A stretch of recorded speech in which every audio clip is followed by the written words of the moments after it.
Okay, now we're going to do a personal safety line. This is what you do to take a quick Rappel seat, Swiss seat, turn it into a personal safety line. It also will help you get practice on how to tie the proper bowline. So just take one end, throw it out there. Every time that you tie a bowline knot or an anchor point, you're going to be on the safe side, and then in front of you will be the rappel point. So the knot that you're tying will always be between you and the rappel point.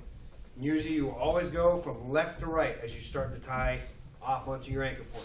So you are the anchor point on the first one. You're going to come around the back side of your body from left to right.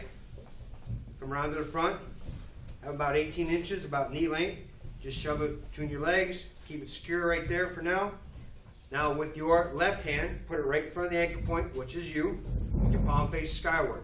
About 6 inches in front of your left hand with your right hand. Have both hands facing skyward.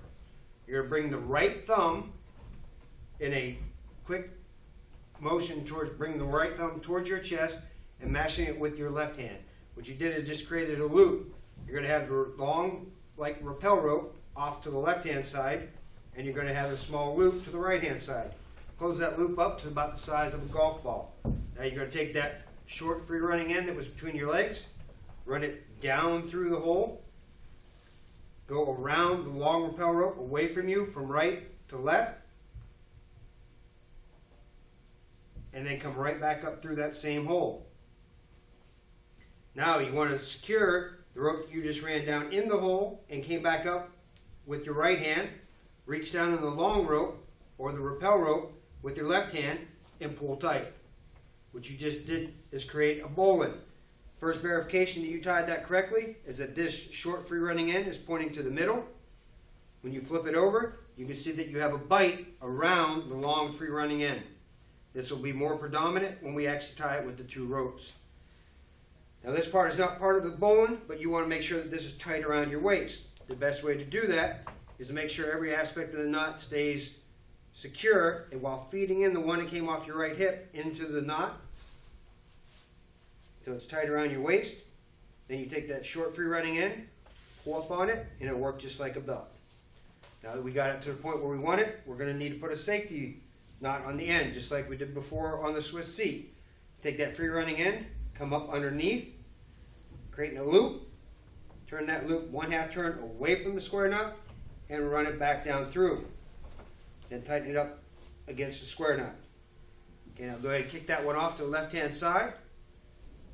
Secure your snap link, put it onto the belt you just created, and find the other free running end. So now what we want to do is run that through the new anchor point from left to right. Again, about 18 inches just below your knees, put it between your legs. Again, put the left hand right in front of the anchor point, which is the snap link now.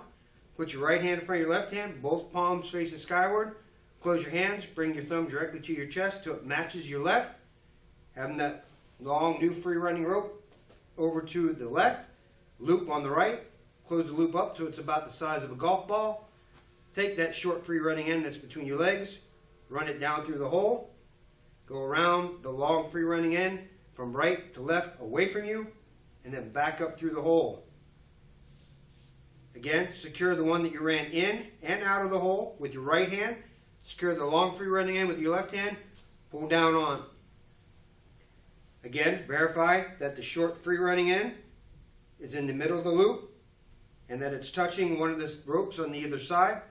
When you flip it over, you'll see that there is a bite going around the long free running end. You also need to finish this one off with the securing knot, which is the overhand knot. Best way to do that is just pull this away, come up through the big loop, which would be like the same thing as your waist. Having this loop on the outside, again turn turn away from the bowline knot now, and then run the free running end back down through. Tighten that up securely against the bowline knot. And now you have your anchor point where you can place up onto any anchor point on the ground, or if there's securing poles, you can go over the pole like so.